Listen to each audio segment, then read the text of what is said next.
मथुरला कसं ओळखता?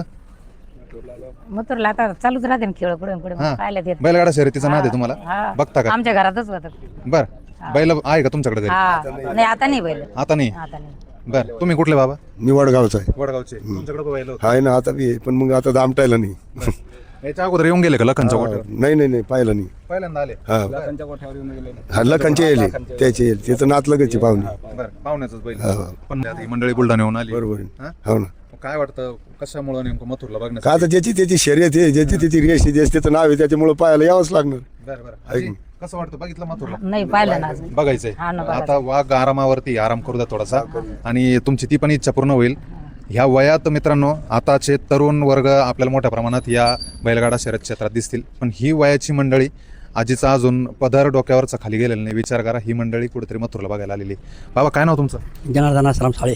कुठून आले तुम्ही? आम्ही वडगाव राहत सध्याला. बरं, आणि कुठलं गाव? मी करबुलढाणा. बुलढाणा. तुमचं? वडगाव. बुलढाण्याचे प्रॉपर? नाही वडगाव. तुम्ही वडगावचे. बरं, हे नातलं गेलं मग तुम्ही मथुरला बघायला आले का? बरं, काय कारण? पेपरला ऐकलं त्याचं नाव. बरं मला वाटलं मथुरा पावाच कसं काय, बरं. त्याच्यासाठी आम्ही आलो इतक्याला म्हणून. चला, बाबा आले, या आजी आल्या, आणि ही मंडळी दाखवा इकडं.